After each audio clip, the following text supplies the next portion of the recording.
Here we are live. Brilliant. So, welcome to the Menopause Mindset Monday live. Hello, there you are.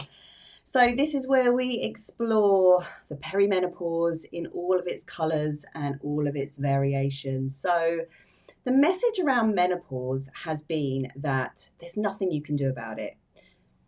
It comes to us all, it's shit, it's horrible, full of symptoms, and there's nothing you can do about it. Well, I'm on a mission to show women everywhere, all around the world, that you can do something about it. There are absolutely many things that we can do about it, especially if we take ownership of our health and really change our attitudes to our own personal levels of self-care and health and lifestyle as well. So thank you so much for joining me. If you are joining me, do let me know if you are watching.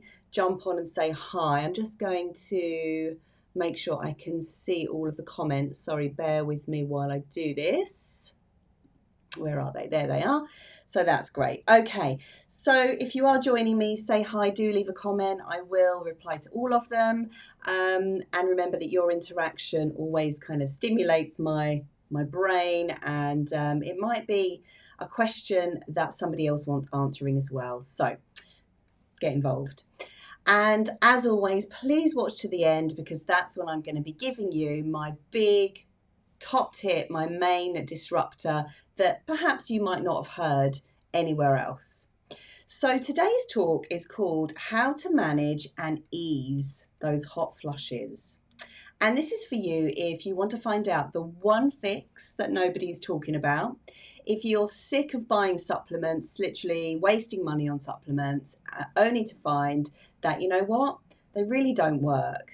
And this is for you if you're absolutely ready for some answers.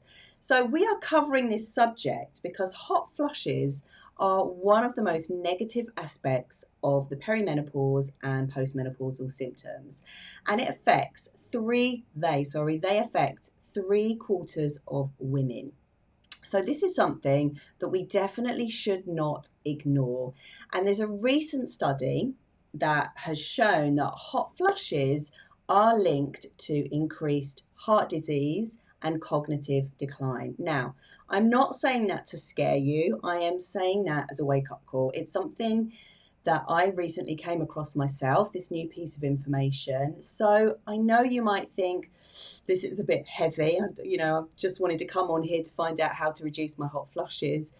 But, really, we do need to start taking our health seriously in a kind of light-hearted, playful way as well. Not something that we should spend ages and hours ruminating over, because I'm going to tell you that's going to make things worse. But so that we can take ownership, so that we can take responsibility. So I'm going to link to that article in the notes above, in the post above, so you can actually get to read it for yourself. So it is something that we do need to address. We need to look at it. We need to take it seriously, and we need to do something about it. So who gets hot flushes? Well, normally we think of postmenopausal women of getting hot flushes, because that's when the estrogen has kind of declined and slipped away. Hi, Paula. But actually, it's not just postmenopausal women that get hot flushes.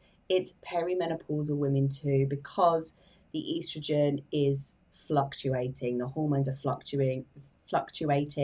They are doing a little dance. Now, my hot flushes started at 37, which was the same time that my stress levels and my anxiety started to increase as well. And you'll see that there's no coincidence around that. Stress and hot flushes go hand in hand.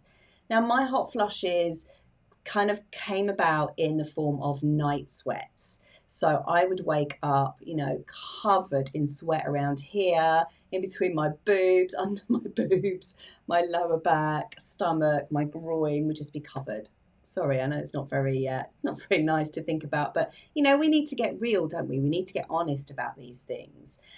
And I started noticing that I didn't need as much clothing on as some of my colleagues and friends at university who were sort of in their 20s and early 30s, and I was in my mid to late 30s. So it's quite early on to start getting temperature fluctuations, but actually looking back in hindsight, I can absolutely see how my lifestyle, the stuff that I was going through, and the changes in hormones are all sort of linked.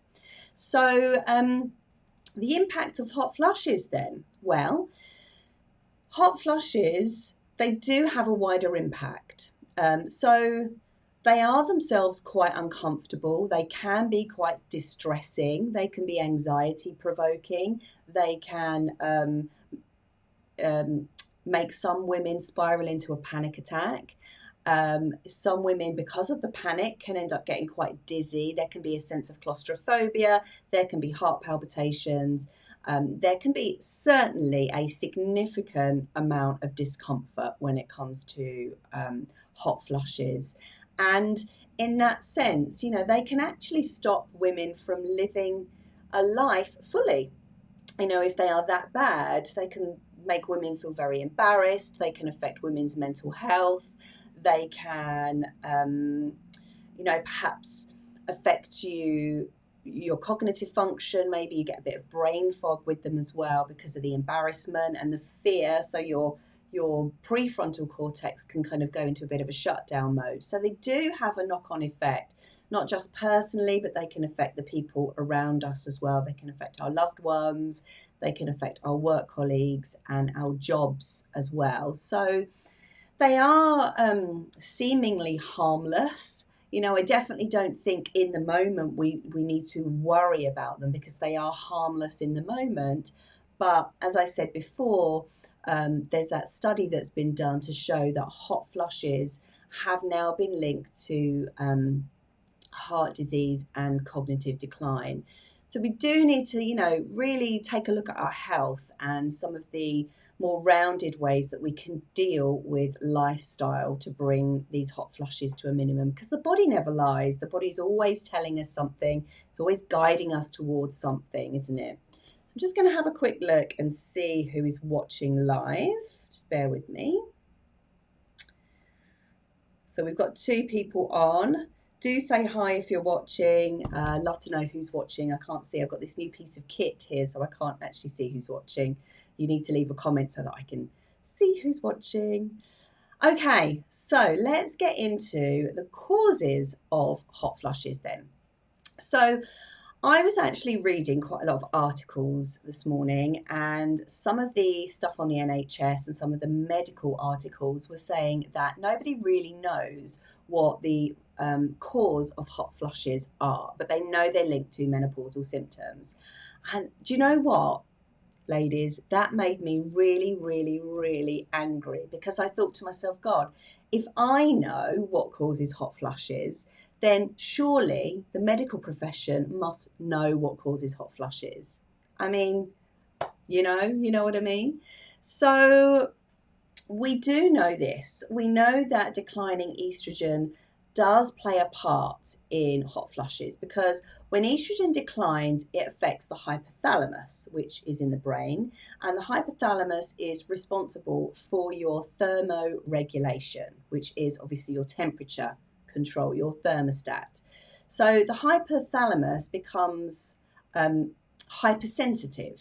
As the estrogen declines, your hypothalamus becomes hypersensitive to external temperature. And what it does, it kind of overreacts.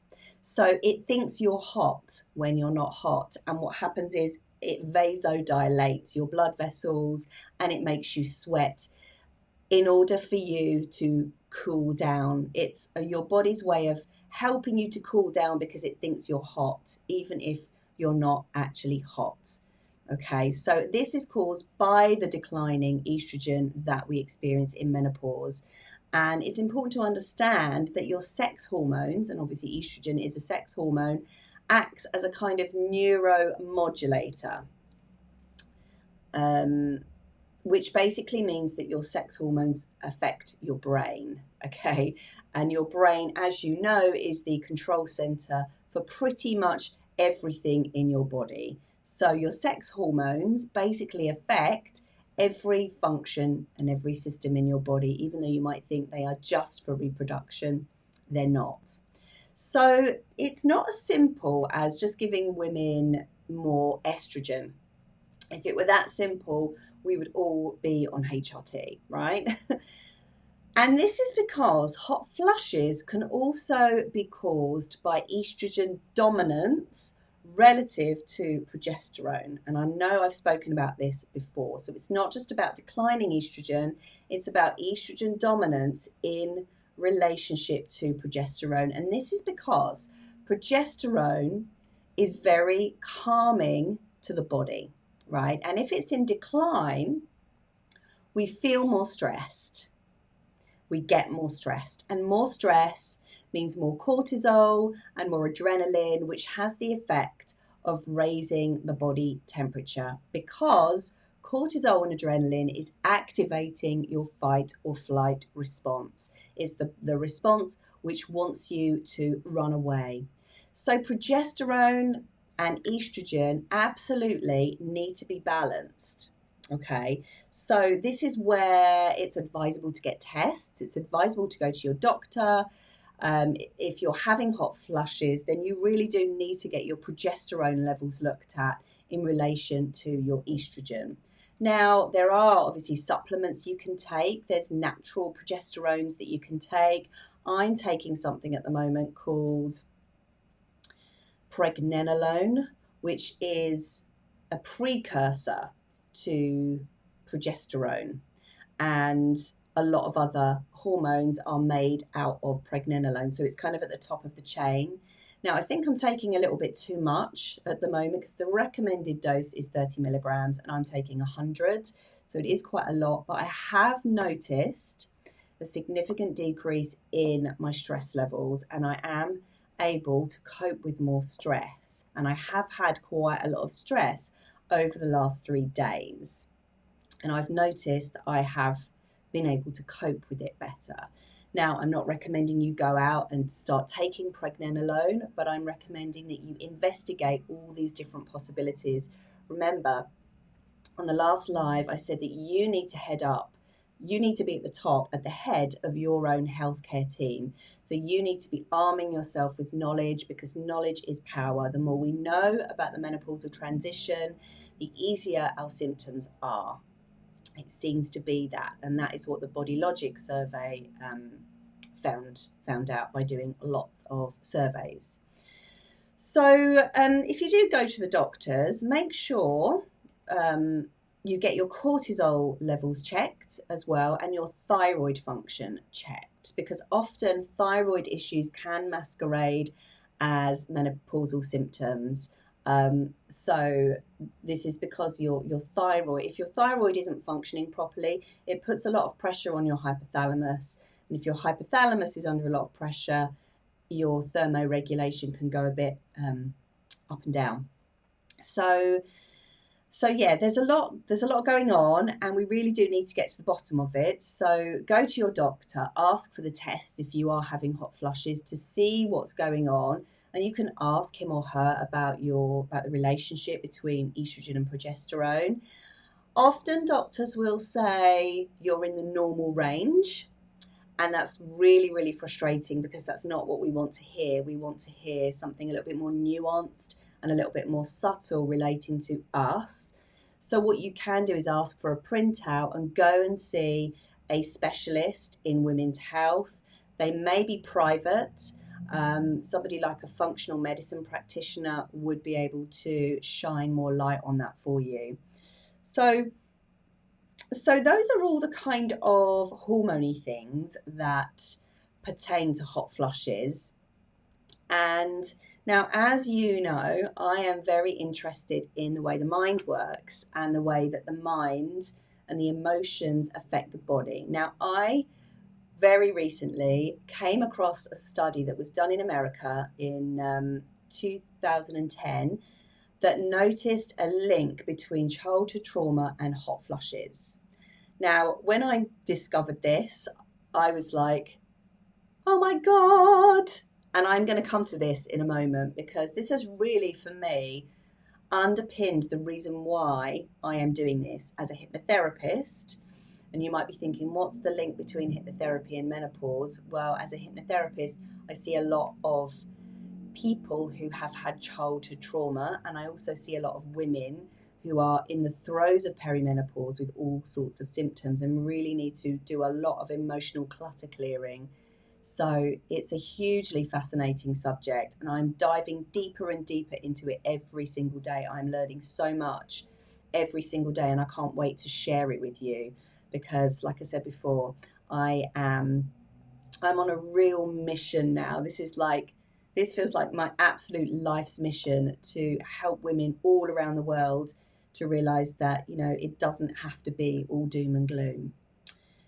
So how are we going to ease and manage our hot flashes? Well, here are my 5 top tips. So tip number 1, if you are going to go on an estrogen replacement, make sure your gut health is good, because you need to make sure that if you are taking in more estrogen, you can metabolize it and you can get rid of it through the body. So this basically means you need a really healthy liver and a really healthy gut. We'll come to this in a minute. So I haven't spoken about HRT because it's really not an area of speciality for me. Like, I don't know loads and loads about it, but we need to talk about HRT. So I'm going to talk about it. So HRT can work for some women, and a lot of women are on HRT, but you need to be aware that it is contraindicated for women who have cancer that is linked to estrogen. So if that is you, or if there's a history of estrogen linked cancer in your family, you really do need to ask more questions before going on estrogen hormone replacement therapy, and just see perhaps if there's another way that you can deal with these symptoms, something that's a little bit more long term, a little bit more natural, a bit more sustainable, and a bit more organic. So I want you to be aware of something, that estrogen replacement, so estrogen hormone replacement, actually comes from pregnant horses' urine. So the estrogen replacement is called Premarin, and I think there are ethical considerations here as well. Now, I'm not telling you not to go on HRT. I'm telling you to educate yourself, and this is what I'm here to do. So pregnant mares are dehydrated, and the concentrated urine is extracted and used for hormone replacement. So we just need to be aware that that's what it is. It's not necessarily bioidentical. There are some schools of thought that say it's absolutely safe, it's absolutely fine, and there are other schools of thought that say it's not so safe and it's not so fine. So again, you need to do your due diligence, do all of the research, speak to a cross section of people, try some lifestyle shifts, perhaps before going on HRT, and just really take into consideration everything that you are considering. Now, there have been some studies that have shown that a lot of women don't actually need more estrogen, even though it's in decline, because as the estrogen declines, we still have enough estrogen to do all the jobs it needs to do. And it is worth, looking at the other options as well. So again, speak to a doctor specializing in women's health, also seeking out a functional medicine practitioner, and maybe someone who can give you an idea of bioidentical hormones. So as I said before, if you are going to take estrogen supplements or estrogen replacement, because I don't think you can get estrogen in supplement form, you can get it topically, which is really another avenue for you to look at, because it needs to be dispensed in the right amount. You don't want to be slathering it all over your body. So if you are going to start on estrogen replacement, you need to start low and slow and build up slowly. Less is usually more. And really take steps to make sure that you can metabolize it properly through your body. So your liver can break it down, and it can pass through your gut easily and effortlessly as well. So because if estrogen is not being broken down and cleared out of the body, it will hang around, making you even more estrogen dominant. So cruciferous vegetables have been shown to have a really good effect for clearing out estrogen from the body. So really looking at the whole plant itself, rather than just the individual compound. So you're looking at broccoli, kale. What else is cruciferous? Broccoli, kale, and cauliflower, really. And I know there are some supplements on the market that is the whole plant dehydrated and sort of powderized. So you could maybe have a look at that. The isolated compound is called indole 3 carbinol, which is extracted from broccoli and is supposed to help with estrogen dominance. I have taken it. It worked. It was amazing to bring those kind of estrogen dominant effects down. So my progesterone and estrogen were more balanced. It did help with the hot flushes. It certainly helped with PMT headaches. It helped with sore boobs. I have come off it now, and I have noticed that my boobs are a bit sorer. So I may go back on it, but I want to see how I go with the pregnenolone first. So there's something else that I wanted to tell you. Basically, in the bowel, we have something called the estrobolome. And this is absolutely fascinating. Now, you've probably heard of the microbiome, which is in the gut. It's basically like a living organism of bacteria in the gut that sort of helps nutrient absorption, helps things to pass through the gut properly, and I'm not quite sure what the other thing is, but we have an estrobolome. So this is the bacteria which metabolizes estrogen in the gut. So it really needs to be functioning well, which basically means we need a healthy gut. So probiotics are good, but also prebiotics are really, really good too. So prebiotics are foods that feed and nourish that bacteria. Things like ginger, leeks, oats soaked overnight, cold potatoes. Have a little Google of prebiotic foods and you'll see what I mean. So anything like that is going to really help your estrobolome. If you are going to take HRT as a way of helping your hot flushes, then you really need to make sure your gut health is, top dollar. Okay, so tip number 2. If you don't want to go down the HRT route, there are plenty of other things that you can do, but it does take work. So tip number 2 is to diarize your symptoms. So keeping a diary of your symptoms and really noticing when your triggers are, what your triggers are. Is it food? Is it stress? What time of day are they happening? What sort of severity are they? How are you coping with them? And what else is going on in your life kind of out and around? So triggers can be things like caffeine. You might notice when you've drunk coffee or any kind of hot beverage. You might find that if you haven't drunk enough water, if you're dehydrated, that can bring on a hot flush. Certainly things that affect the blood sugar affect hot flushes. So smoking, sugar, alcohol, definitely spicy foods are going to elevate your body temperature. Stressful situations are going to not help at all, and even stressful thoughts. So, when we're ruminating, maybe in the middle of the night, and you're listing and you're worrying about certain things, maybe that is having an effect on your night sweats.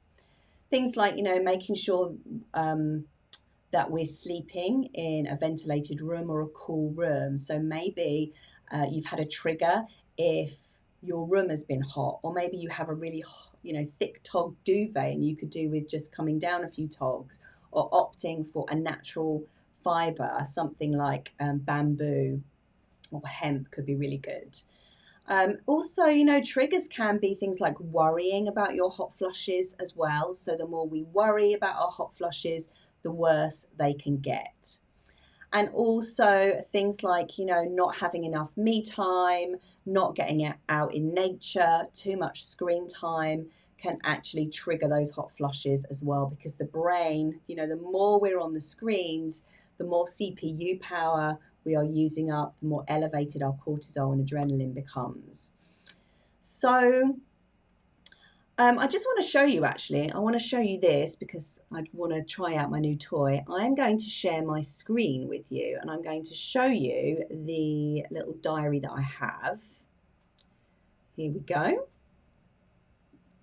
This is the diary. So you'll see here it says, what does it say? 1 week hot flash diary. For 1 week, simply record the number of hot flushes you have, but more importantly, what you were doing, eating, thinking when they occurred. Remember that thoughts, your nutrition, and your perspective on certain stressful situations, people, places, and things can contribute to having a hot flash. Keep a record for a week, and you'll certainly highlight where you can start to control your controllables. So you can see there, can't you? Can you actually see that? Oh, let me just move that over to that side, and I think you'll be able to see that better. So down here we've got the days of the week, and then across the top we've got a number of hot flashes in a day. We've got duration and severity. We've got food and drink. We've got stressors and other activities. So I will I'll add a link to this so you can use it for yourself, because I think it's going to be really important as a starting point. Let me just come back here. Yeah, it's going to be really important as a starting point for you guys to just understand what is going on. You know, they say, don't they, if you can know what you measure improves. So yeah, it'd be really good to measure it. Now, you might be thinking, oh my God, I am in the thick of menopausal symptoms right now, and I really just do not have the headspace for anything more. And I totally am with you on this. You know, I've got a list as long as my arm at the moment. And, you know, sometimes I think, I can't take on any more. But, you know, this is about being present and prioritizing. So I'm a firm believer that, you know, menopause, perimenopause offers us this fantastic opportunity just to slow down a bit, just to take stock and really start to make changes in our lives so that we can live sustainably over the next, you know, half of our lives. And if we're going to do that, we really need to know what is going on. And, you know, you are at the head of your healthcare team. And because you are at the head of your healthcare team, you really do need to start knowing and understanding where these hot flushes are coming into your life and what might be triggering them. So do value yourself, do prioritize this action, just taking a little bit of time out, taking a step back, just to see if there are any patterns that are going to create some light bulb moments for you. It's definitely worth doing. Okay, so tip number 3 then. Tip number 3 is breathing and visualization. So there's something called square breathing or regulated breathing that you can do in the midst of a hot flash, which is scientifically proven to help that regulation. So when we're hot flushing, we're kind of in a way dysregulating. So what we want to do is do something that is regulated so that our mind can latch onto something that is regulated. So what do I mean by that? Something that is regulated is sort of paced. So if you imagine walking at a nice steady pace, so that's what we're going to do with our breathing. What you're going to do is you're going to breathe in for 4, you hold for 4, and then you breathe out for 4, and you hold for 4. And you can do this for, you know, as little as 2 minutes or just for the duration of the hot flash to help you have something to regulate yourself to. And when you do this, you can visualize your heart rate slowing down. You can visualize all of your blood vessels just coming back to their normal shape. So imagine the hot flash is causing them to be really wide and big. And then you can imagine that they're now coming down nice and small. and coming back to their nice small size. So this is a really, really good practice. You know, visualization has been proven to have profound effects on the body. Do you remember David Blaine back in the day when he would really, like, he'd work on reducing his heartbeat so much so that he didn't need to breathe. He took, like, I don't know, 1 breath a minute or something. And he was really in control of his bodily functions, his body regulations. And Wim Hof is the same. He's another guy who is so inspirational, who actually injected himself with E. coli and meditated to stop himself getting the symptoms of E. coli. So he meditated and visualized his immune system working to clear up the E. coli or whatever it was, but it was mind over matter. And not only did he do that himself, but he actually trained other people to do it, obviously under scientific scrutiny. So they were all kind of in hospital beds. But if you haven't seen that, you need to watch Goop Lab, and it's fascinating. It's on Netflix. I think it's episode 2 of Goop Lab. So there's so much that we can do physically, mentally, you know, with our bodies that can really, really help these hot flashes. So yeah, you might be thinking to yourself, well, this is just too easy. You know, could it really work? And the truth is, it can work. Definitely works more with practice. And it's a choice. You know, it's about you choosing to do this in the middle of the night if you're having a hot flush. Do your regulated breathing, you know, just gently counting in your own mind up to 4 or 5, something that is comfortable for you. In for 4, hold for 4, out for 4, hold for 4. They call it square breathing. So you just imagine you're breathing in a square. And the results, you know, they're really quick. And I think what happens is, you know, we're so used to taking a pill when something goes wrong with our body that we don't actually trust and believe that the things that we do ourselves will actually work. But, you know, they do. Our bodies really are miracles, and everything that we need to make ourselves better is free at our fingertips. It's normally mindset work, or something very, very easy we can do, like eating more cruciferous vegetables and drinking more water and things like that. You know, this is really about trusting our own bodies, you know, giving it a chance to prove to you that your body is absolutely, it's a miracle manifest.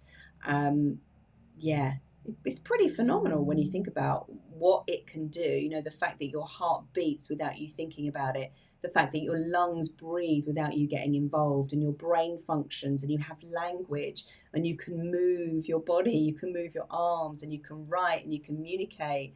And, you know, some people can run marathons and climb Mount Everest and speak 75 languages. And it's absolutely phenomenal when we stop and think about it. And, you know, menopause is an invitation for us to do that ourselves and to really find out what we're made of.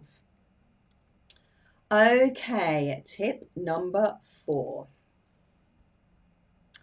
Tip number 4 is, as always, because I always talk about this, deal with your childhood trauma. Now, as I said before, I recently came across a study done in 2010 which absolutely shows that there is a link between childhood trauma and an increase in hot flushes, which has made me even more defiant in my niche as a hypnotherapist. You know, a lot of people might be thinking, what as a hypnotherapist, what right as a hypnotherapist got to be teaching women about menopause? Surely menopause, it's a physical transition.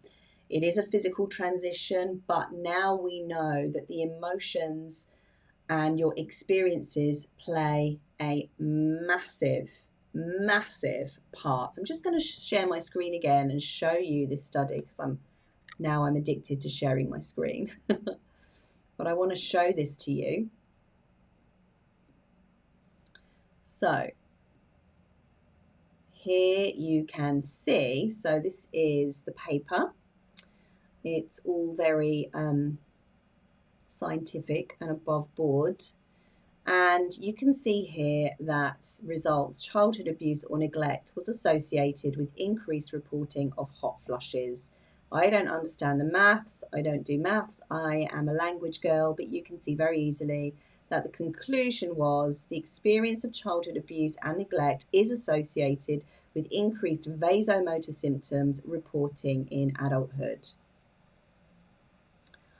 Okay, so isn't that interesting? Let me just bring myself back.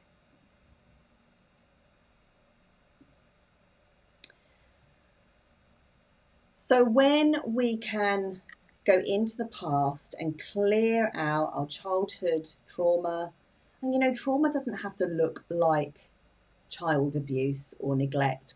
Trauma can be something seemingly quite benign. You know, Marissa Peer talks about a client of hers who came with a fear of buttons, which is a seemingly very weird fear. Sorry, I was looking at the wrong camera then. Am I in the right one? Yes, I am in the right camera. Sorry, let me just check. Yes, I am.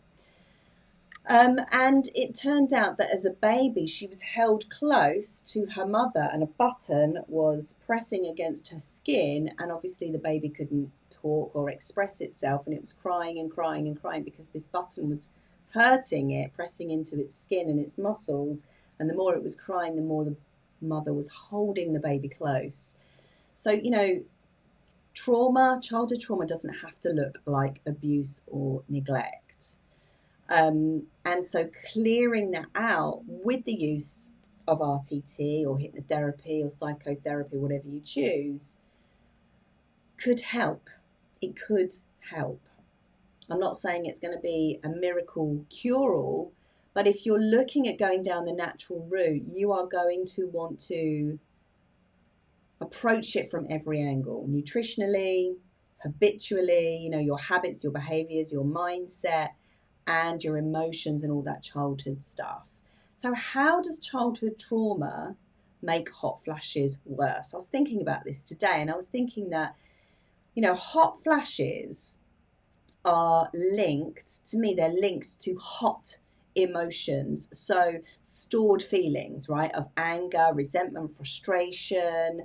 And remember, you know, memories are stored in our nervous system, in our subconscious mind. That's kind of where they're stored, which will have an impact on your stress hormones, which will have an impact on your sex hormones as well. So, you know, these feelings of resentment, anger, these hot emotions that we might have felt in childhood, perhaps they weren't able to be expressed in childhood because often we shut them down to please the adults around us.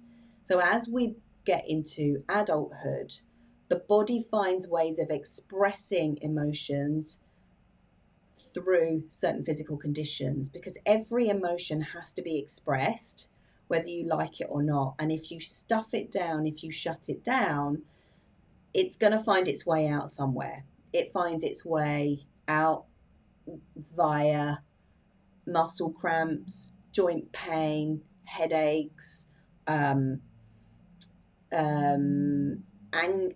type symptoms like acne, you know, eczema and acne, the skin, because the skin is the most sensitive part of the body, and so the skin will manifest something perhaps like a hot, stressful emotion, and also, you know, self-loathing, self-hatred, the deep dark emotions that we haven't expressed properly, we haven't got them out, we haven't made peace with them. They have to find an outlet somehow, you know, through the body. So it's really worth exploring your emotions, having an outlet for your emotions, and that's really where RTT comes in, because RTT enables you to express your emotions. It's a 2-hour process that I do. For those of you who don't know what I do, it's a 2-hour process, about an hour and a half actually, that's done under hypnosis that allows you to go back to these memories, these stored memories that hold the coding of that emotion, and to re-experience them with a view to letting them go. Once we've let them go, we can change the meaning that they have on you. So yeah, we attach a very strong meaning to certain things and events that happen to us when we're younger, and we then take that all through our life. And actually, you know, they can be quite toxic for our systems. So RTT really enables us to touch the feeling and transform the feeling. It's really rather remarkable. I see a lot of clients every week for RTT, and it's highly transformational because it's rooted in neuroscience. It's not endless hours of talking, because the more you talk about a problem, the more you wire that problem in. So in RTT, we look at the problem for clarity, but we don't stay there for long amounts of time. We get you to get into the empowered zone pretty quickly. Using language, using empowering language, using perception, changing the story, making up a different story, rewriting the ending. I don't like to give too much away about what RTT is like, because part of how it works is the element of surprise. So that's all you need to know. Of course, you can have a phone call with me if it's something that you feel might benefit you in your menopausal transition. So just for the sake of transparency then, because I like to be super transparent, and I believe that we should talk about our prices, I charge £347 for an RTT session, which does include your personalised recording, which you listen to for 30 days after the treatment, which really embeds and rewires. Oh, thanks, Paula. Yeah, really embeds and rewires. It's repetition. Your mind learns through repetition. So the recording helps that repetition. It's like learning a song just by having it on repeat. It just goes in eventually. So you get that. You also get WhatsApp support, so you can contact me as much as you want in the 30 days that we're working together. And you get 2 follow-up phone calls as well, just for reflection purposes. And it's hugely important to reflect, because otherwise you don't know you've made changes. So that's really good, and that's 347. Most people just need 1 session, but you can have up to 3 if your issues are deep rooted and you want to just go deeper and take a real deep dive and clear out this stuff once and for all. But like anything, it's RTT is a great jump starter. It will catapult you to where you need to be, and then you've got to keep that momentum going. It's a lifelong thing, right? We don't just do 1 therapy session and then forget about it. This is about changing our habits, our self-care behaviors, the way that we think about ourselves, the way that we view ourselves, and really being super conscious of what it is that we're consuming, so that our bodies have the best chance of being the miracle machines that they are. So tip number 5, are you ready? I'm going to take some water and I'm going to give you my best tip.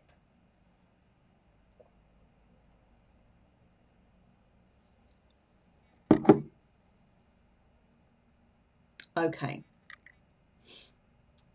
Sorry. Okay, let's get back to that.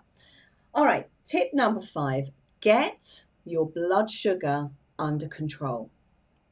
I cannot emphasize this enough. Get your blood sugar under control and go low carb if you can. Now, this is my disruptive one. And the reason it's disruptive is because the drug companies and the food companies do not want you to know this. Okay. And because obviously they make a lot of moolah. They make so much money out of you being ill, out of you being sick, and relying on their drugs to help you get better. All right, don't get me started. So we know that there is a link between hot flushes and blood sugar fluctuations, and this link is huge. Now, as we get older, we become more sensitive to blood sugar fluctuations. And we know now that many people are becoming insulin resistant, which is the precursor to diabetes. And this is because our diet in the West is so loaded with carbohydrates. You know, our bodies are not designed to take in lots of sugar or carbohydrates. If you look at our ancestors, and there's a whole school of thought called ancestral eating. If you look at the way our ancestors ate, it was mainly plants, berries, and meat. Very few carbohydrates. You know, there wouldn't be boiling potatoes, they wouldn't be boiling rice. Now, I'm going to talk a little bit about the actual diet in a minute, but I just wanted to say that if you've ever seen a diabetic having a blood sugar dip, you will see and notice that they will be sweating profusely. So they will be having a hot flush. And this is because the only way to push glucose into your brain is to give you a shot of adrenaline. And the more adrenaline that gets released, the hotter we get. Now, we need adrenaline. We need it. So basically, a hot flush is like a life-saving device. It's pushing glucose to your brain to keep you alive. You have to have glucose going to your brain, otherwise it's good night Vienna. So, you know, your body's so intelligent. It's giving you a hot flush to keep you alive.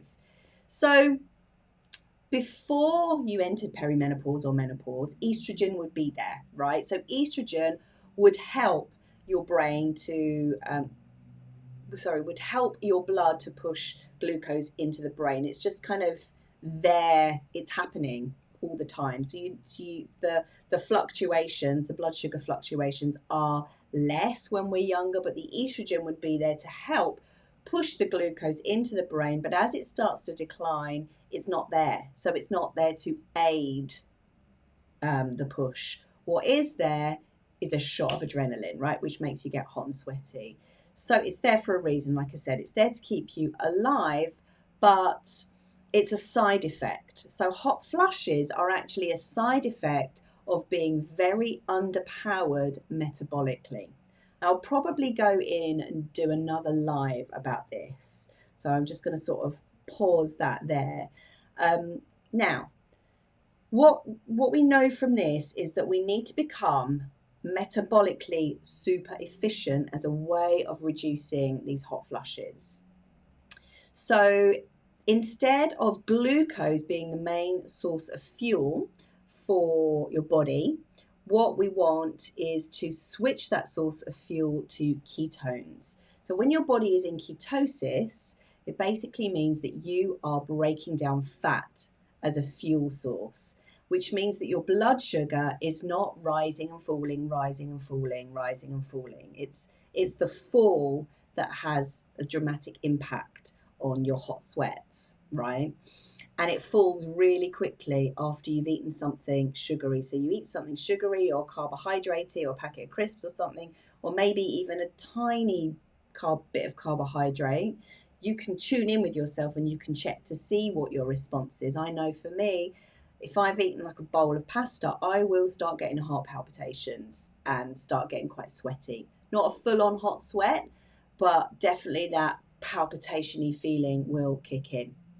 So we want to become metabolically efficient, which means switching fuel sources from glucose to fat, which means when the body breaks down fat as a fuel source, we end up in ketosis. So ketones are produced by the liver. Now, as I'm talking about this, you might be thinking about the Atkins diet. This is not the Atkins diet, okay? So I'm going to tell you about my food tips in a minute, but just to say that ketosis is actually quite difficult to get into, right? And you can test when you're in ketosis by, I think you wee on a strip or you lick a strip. I can't remember. I think the licking one is to test if you are acid or alkaline, and I think the ketosis one is a wee strip. Yes, it must be. Um, so what was I going to say? Oh yeah. So ketosis is quite difficult to get into. So, I always say to my clients, it doesn't matter if you're in it or not in it. If you're training to become a bodybuilder or some kind of athlete, then you might want to know that. But I always think, if you're edging towards fat as being your main source of fuel, then um, then that's good enough. You will start to see results through just edging towards it. So it's difficult. What do I want to say? Well, I'm going to tell you about the foods that help you to get into this sort of fat burning phase. Fat burning phase. So what we are looking at, first of all, is removing. We have to remove. We can't just start adding supplements or adding things to our diets. We need to remove. So we need to significantly reduce refined carbohydrates. No biscuits, no cakes, no packets of crisps, potato chips, French fries. We really do need to say no to those sorts of things. White refined flour, white pasta, things like that. So I'm not saying no carb, I'm saying low carb.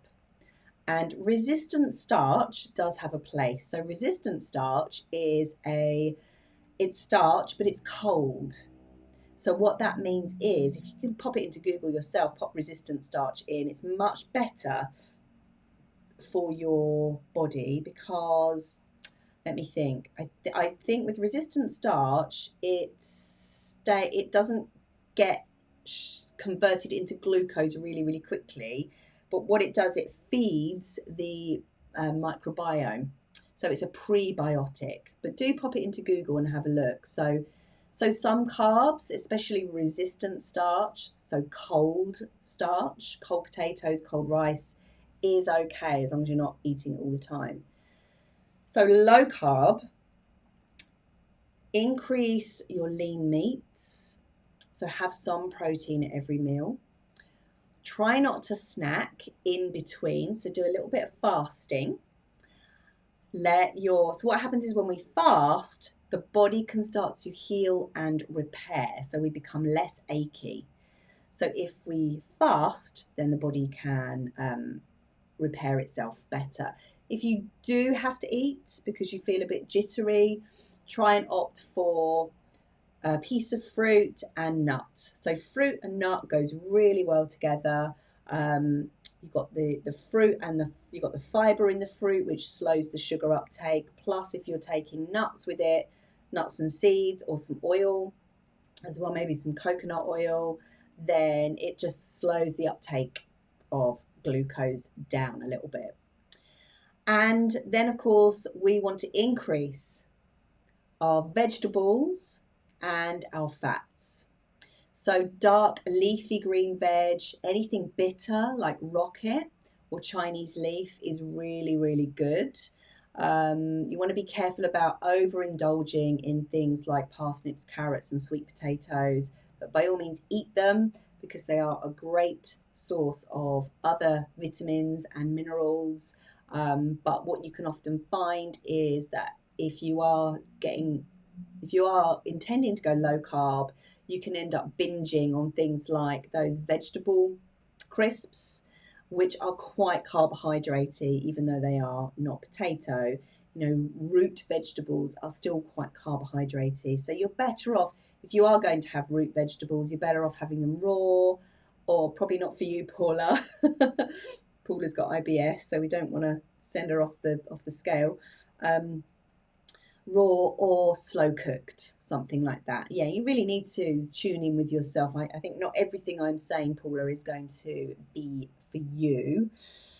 But fats are really, really important for helping us to switch fuel sources. And extra virgin olive oil, there's so much research now about the huge impact of extra virgin olive oil on our health.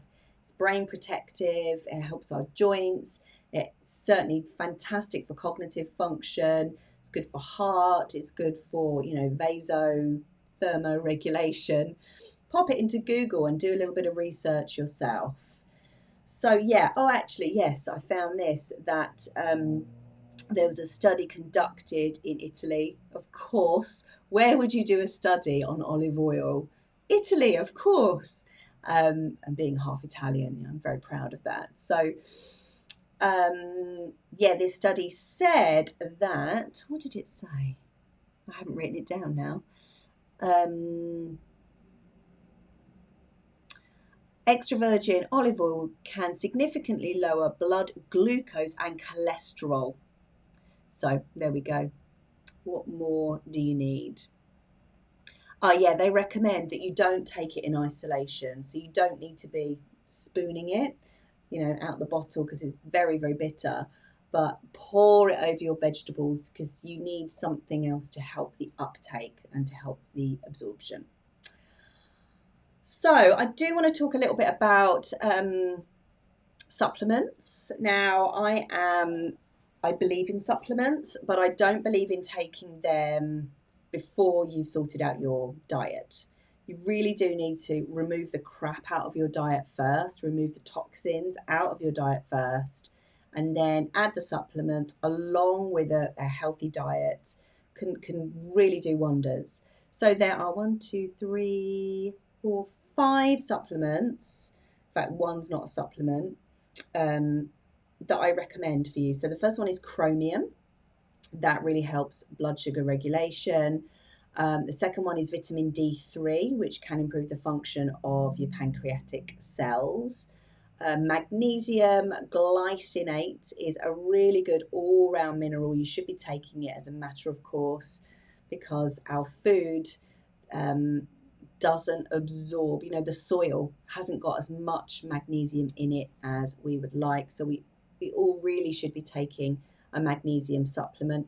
Magnesium glycinate is much more easily absorbed into the body and doesn't irritate the stomach as much as, I can't remember the other name, citrate, I think. Magnesium citrate, I think, yes. And the other herb is an Ayurvedic herb called Gymnea sylvestre. Gymnea sylvestre, Sylvestre. It's an Ayurvedic herb, which is, you know, I don't know how it works, but I know that it's good for blood sugar, or helps to get the blood sugar under control. And that is what we're looking for. So if you do all of those 5 things, actually the first one was HRT, wasn't it? So have a look at what you think you might like to do out of all of these tips. Don't go hell for leather, because part of reducing and removing hot flashes and managing them is to get your stress levels under control. And sugar really stresses the body, but I get that changing your diet can also be stressful. So we need to approach it in a way that is balanced, that is sustainable, and something that you can do in a way that's not going to stress you out even more. You don't want to be adding stress to yourself in order to try to make your stress symptoms better, because it's not going to work. You're going to have to see this differently. You're going to have to go in and try to break the cycle somehow, but in a way that's easeful, that's calm, and so that you're motivated to do it and to sustain it for a long time. The other thing that I wanted to mention, actually, this is a little bonus tip, is you might want to look at cold water therapy for hot flushes. I know I spoke to Paula about this. I think she was horrified. Cold water therapy is a way of exercising your blood vessels, but it also has such a massive impact on the brain. I haven't done any research on as to how it works, but cold water therapy you can do in your shower, and there's a way of doing it. I think I might do a whole live on cold water therapy, actually, because there's a way of doing it which is better for you, I think, than just full immersion because I think it can be a bit of a shock to your system. And I think you can do it in conjunction with breathing exercises as well. So maybe we'll look at that. You know, if you really are struggling with hot flushes and you just want a solution and you want to try anything and everything, do have a look at cold water therapy. You can do it in your own shower. And it's not, you don't have to do it all cold. You can do hot and cold.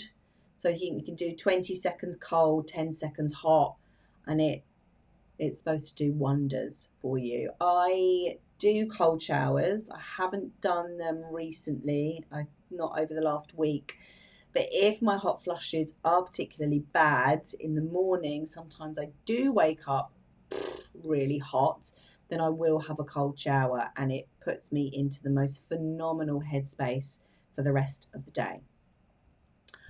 Okay, guys, that is all from me. Now, you might have seen in my post today that I posted about childhood trauma and hot flushes. On the bottom of that post, I put something in there. I am, as you may or may not know, I am in the throes of creating an online course, a roadmap, if you like, to help you through your menopausal transition easily and successfully in a way that's really sustainable and actually hugely transformational. So I am looking for some help at the moment by way of research calls. So I'm really, really interested in getting on the phone with some of you ladies who are watching this and just having 20 minutes of your time just to get some feedback to find out what you're really, really struggling with and what you think could help you, so that I can put together a program for you that's going to help you to serve you best, really. And of course, this is not a sales call. You don't have to sign up to the product once it's eventually been written and produced. But obviously, you will be the first to know what it's about and how it can help you. So I'm going to put a link to that research call above the video. And, if you feel like jumping on a call with me, I'd be more than happy to do that. All right, guys. Well, it's been another long one, but that is all from me. Thank you so much for watching, and thank you for choosing to spend your time with me. I hope you've enjoyed it, and I'll see you next week. Bye.